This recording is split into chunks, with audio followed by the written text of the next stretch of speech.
सूरत त्वाहा आयत नंबर 99, 100 और 101 د دې ځنا د سورت طه دویمه عیسی او دویمه برخه شروع شو. په دې دویمه برخه کې اول صداقت د قرآن او صداقت د رسول ذکر کړي، ترغیب الی القرآن، قرآن طرف ته ترغیب ورکړي چې قرآن زده کې او اومنه او عمل به وکي. په نه منلو باندې زجر ورکي. عقلی دلیل یې ذکر کړی دی، د په د یو شوبې کړی دا چې چا اعتراض کړیو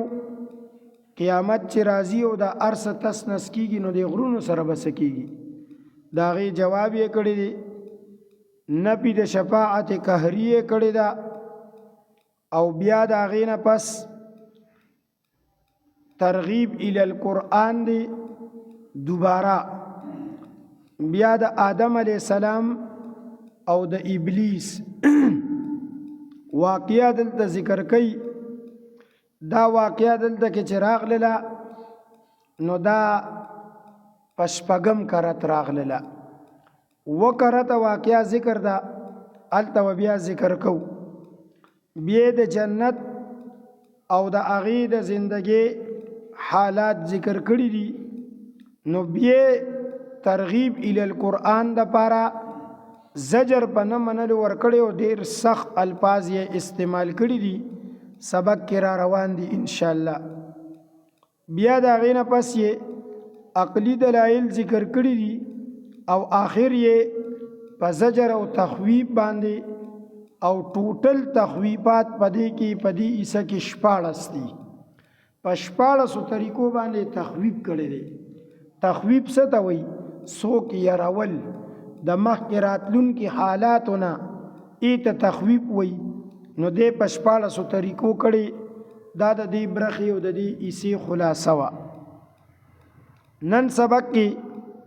کذالک دا دغه مخکې طرف ته اشاره ده. مخکې چې څومره واقعیا تیر شوله د موسی علیه السلام تاریخي واقعیا وا چې موسی علیه السلام څنګه پیدا شو، څنګه پرورش شو، بیا مدین ته لاړلو، بیا الته کې چې کم دینو وخت تیر کو، بیا راغی، بیا ورته الله نبوت ورکو.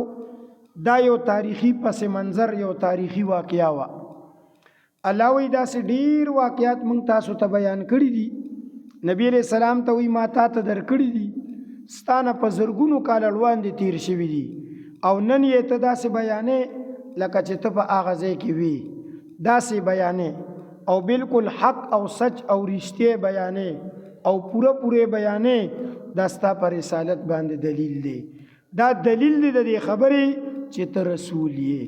دا دلیل دی د دې خبرې چې ته د الله د طرف نه مامور یې. نو دا ذکر کوي. وکذالک او دغه رنګي یعنی څنګه چې د موسی علیہ السلام واقعا وا نقص علیک منګ بیانو پتا باندې من انباء ما قد سبق خبرونه آغا چې مخکې تیر شوي دي. ګوره دې ته انبا وي، انبا دې علم نه دی ویلي، دا خبرونه دي، دا واقعیت دي، دا حالات دي. په دې باندې یو سړی عالم بالغیب نه کیږي. دا خو خبرونه نو داسې کستاسو یاد شي په سورت هود کې مم درته ویلو التم ذکر کړي تلک من انباء الغیب. دا هغه د غیب خبرونه، د غیب علم نه دی، د غیب خبرونه دي چې مونږ ته بیان کړل. نو چې الله بیان کی نو دې ته علم غیب نه وای. علم غیب هغه ته وای چې هغه اس قسم واسطه پکینی، د کتاب په واسطه، د پیغمبر په واسطه، د وحی په واسطه، د عقل په واسطه، د فکر په واسطه چې کم سيزونه حاصلېږي دي ته علم غیب نه وای. علم غیب دی ته وای چې نه پکې وحی وي، نه پکې کتاب وي،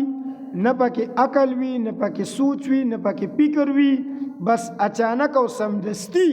بس هغه انسان ته معلوم شي نه ته علم غیب یو دا الله اچا ته نه دی ورکړي دا د الله خاصه ده الله سره داسې غیب علم دی چې هغه ته د سوچ ضرورت نشته د فکر ضرورت نشته د مکتب ضرورت نشته د کتاب ضرورت نشته د وحی ضرورت نشته ارس ورته دک شانتی معلوم دي دې ته علم غیب وي نو دې ذکر کړل وقد اتیناک او په تحقیق سره درکړې مونږ ته من لدنا ذکر د خپل طرف نه ذکر ګوره ذکر عزیزانو یو عام لفظ دی خو د ذکر اطلاق په قرآن کې په قرآن دی نو دلته د ذکر نه مراد قرآن دی ذکر د الله یاد ته وي لا اله الا الله ته ذکر وي سبحان الله ته ذکر وي الحمدلله ته ذکر وي درود شریف ته ذکر وي استغفار ته ذکر وي لا حول ولا قوه الا بالله ته ذکر وي د قرآن تلاوت ته ذکر وي دلته نه قرآن مراد دی قرآن کې الله ذکر کړي مخکې تیر شوی سورة نحل کې چې انا نحن نزلنا الذکر وانا له لحافظون من ته ذکر درکړي دي امنګ به حفاظت کوو نو ذکر نه مراد دی قرآن نو الله وی وقد اتیناک من درکړي تا من لدنا ذکر د خپل طرف نه ذکر دې ته ذکر ولي وی ذکر یاداشت وی قرآن چې انسان تلاوت کوي او قرآن کې چې سوچ او فکر کوي نو د الله تبارک وتعالى صفاتونه د الله تبارک وتعالى عذابونه د الله تعالی نعمتونه دا ورته ورياديږي نو ځکه دې ته ذکر وای من اعرض عنه چا چې د دینه مخ واړولو ذکر نه مخ اړولو نو څه مراد دي علماء ذکر کړی دي چې اعراض لفظ راولو دې د پاره نو اعراض یو عام لفظ دی اعراض دی ته وي چې څوک د قرآن تلاوت نه کوي نو دم اعراض کړي دي چې څوک قرآن نه زده کوي الفاظ نه سمي بیا تلاوت نه کوي بیا چې کوم دینو پاغي ځان نه پیي په مسأله ځان نه پیي عمل په نه کوي او د فیصلو کتاب نه مني دا ټول معرضین دي یو سړی به تلاوت کوي په خبر اور سړي لیکن ترجمه باندې ځان نه پیي یو سړی به په ترجمه ځان پیي لیکن هغه به په عمل کې نه راولي یو سړی به په عمل کې مراوستي خو د فیصلو کتاب به نه غني دا قرآن مجید د فیصلو کتاب دی عدالتی نظام دی ملکی آئین دی دا د ملک آئین دی علماء ذکر کړي ابن کثیر رحمت الله علیه ذکر کړي چې د قرآن د نزول نه پس د ملک آئین د قرآن نه علاوه بل جوړول دا د قرآن نه اعراض دی دا د قرآن نه مخ اړول دي فیصلې په یو بل نظام کول دا د قرآن نه اعراض دی او د قرآن نه مخ اړول دي سبا سبق کې برازي دیته ډیر سخت حکم او خطرناک حکم هم ذکر کړي دلته وی چا چې د دینه مخ واړولو چا چې دا د فیصلو کتاب ونه منلو چا چې دا د ملک آئین نه دی منلی چا چې دا د عدالتی نظام نه دی منلی فانه يحمل يوم القيامه وزرا دا خلق به پورز د قیامت ډیر درون بوج چتای وزر دا سه بوج ته وی چې دا هغه په اوچتولو د انسان ملا ماتيږي ایته وزر وی او دا وزیر ما تاسو ته ویلو الته چې کوم دی په سورته طه کې هم په دې صورت کې چې موسی عليه السلام د وزیر سوال کړو چې یا الله ما ته وزیر جوړ کې نو ما تاسو ته ویلو چې وزیر یا د وزر نه دی یا د وزر نه دی وزری نو بیا بوجي وزری نو بیا ملاتړ ته وي بیا مټی ته وي بیا چې کوم دی نو معین او مددگار ته وي نو وزر دلته ذکر کو علما وي چې کله یو انسان قرآن نه مني نو پرز د قیامت په د باندې ډیر زیات سخت بوج د دې وجنه علماء لیکلي دي چې په قبر کې به د انسان د قرآن په اړه کې تاسو کیږي نن موږ ځان ډیر زیات ناغرضه کړی دي ځان مو بالکل شپېلی کړی چې پښتو کې ورته وي هغه شی دی زمون خیال لري چې قرآن پېښه او مولیان پېښه قرآن پېښه او طالبان پېښه اعلان کې دا قرآن به هر خاص او عام زده کوي هر سړی به زده کوي، مالدار به زده کوي، غریب به زده کوي، او دغه شانته چې کوم دین عالم به زده کوي، جاهل به زده کوي، دغه شانته چې کوم دین نوکر پیشه به زده کوي، تعلیم یافته به زده کوي، بی تعلیم به زده کوي، هر سړی به زده کوي. 24 غنټې ته الله تبارک وتعالى درکړي دي. په هغه 24 غنټو کې 10 غنټې 12 غنټې ته د دنیا د پاره ورکې، او د دنیا منډې تړلې وي، نو نیمه غنټه دې ته نشي ورکولې. چې سړی نیمه غنټه دې ته کینی نو دومره په دې باندې پیسي، دا لفظ یو وی دومره په دې باندې پیسي چې دا سدي، دا الله مونږ ته را لېږلي دي، دا الله مونږ ته چې کوم دی نو یو پیغام را لېږلی دی، یو پیغام. اوس کو د دنیا په قانون واخله، ته یو جرم وکي او تا تانی ته بوزي، او ستانه چې کوم دی نو دا تپوس کوي چې تا دا جرم ولې کړی، او ته ورته ووایې چې یاره جی ماله خو پته نه وه چې دا جرم دی، دا در سره مني؟ د دنیا قانون در سره مني؟ که ته ورته دا ووایې چې یاره جی زه خو په قانون نه پوهېدم، ماله څه پته وه، دا در سره مني؟ الله هم در سره نه مني، نه مني در سره. چې ته ورته وایې چې جی زه نه پوهېدم، ولې تا روټۍ په سپېمو منډله، تا څه چل کول؟ ولې ته چې کوم دی نو دا تاسو ګورئ زمونږ د دې پښتونستان نه پنجاب ته خلک لاړ شي، سند ته خلک لاړ شي، هلته پنجابیانو سره بیا اردو نه وي، هلته په سندیانو سره بیا آی پوهېږي. عربستان ته خلک لاړ شي، عربیان په خپله ژبه باندې پوهېږي، ای سره ما ته ګوډه وي کار څنګه وي، خو لیکن هغه هم پوهېږي او د هغه په هغه خبره هم ځان پوهېږي. نو دا د الله خبره هم په دې به ځان نه پوهېږي،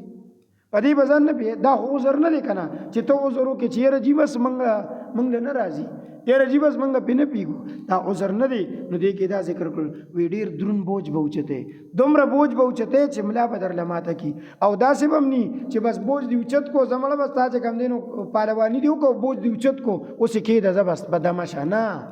خالدین پی په دې کې به همیشه وي،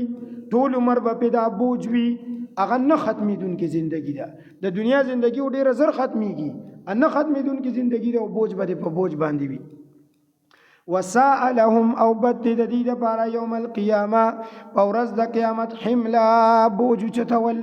په ورځ د قیامت چې کوم بوج چته دا ډیر زیات بد دی، او د قیامت په ورځ باندې په سر باندې پروت وي. د قیامت هغه عظیم الشان ورځ چې 50,000 کاله ده، 50,000 کاله. تاسو سوچو کې دا ما وی کنه او تاسو وریدل پته نه لګي سړی دا دا دنیا چې د کله نه جوړه شوې د آدم علی السلام چې راغلی او ترنه پورې نو تاریخ وایي څه تقریبا 8000 کاله تیر شول. هم پته نشته چې رښتیا دي که دروغ دي، خو تاریخ بغیر د دروغ جوړیږي نه، خو لیکن څه کم څه زیات 8000 کاله لږ بګ تیر شول د آدم علی السلام نه تر اوسه پورې 8000. او ته چې سوچو کې لږ غونډه کې پلار نیکو داسې نو سړی باندې داسې بوج راشي چې دا څونه ډیره زمانه وه، څونه ډیره زمانه تیره شوه، او هغه به 50,000 کاله صرف یو ورځي، او ستا د سر د پاسه به بوج پروت وي، او ستا په اوږو به بوج پروت وي، او په هغه بوج کې به تا سره چې کوم دی نو فیصلې کېږي. 50,000 کاله کې خو به در سره صرف فیصله کوي، صرف فیصله د ذره ذره د ویښته د اوبو د یو ګوټ د یو سا د دې ټولو نعمتونو د رڼاګانو د یخو اوبو د خوراکونو د ګرځېدو د سورلې د کور د بچو د بیبي د دې ټولو نعمتونو به تپوس کېږي درنه. دا خو داسې ورځ نه ده نو دا هر څه به دې په اوږو د پاسه پراته وي. نو دا وی ځان لکه اوږې سپکې نو ځان په قرآن باندې پوهېږه، ځان په قرآن باندې پوهېږه. خالدین فی همیشه به وي دې په هغې کې. وساء لهم یوم القیامت حملا او بد د دې لپاره په ورځ د قیامت دغه بوج اوچتول. الله دې دا عمل کولو توفیق راکړي.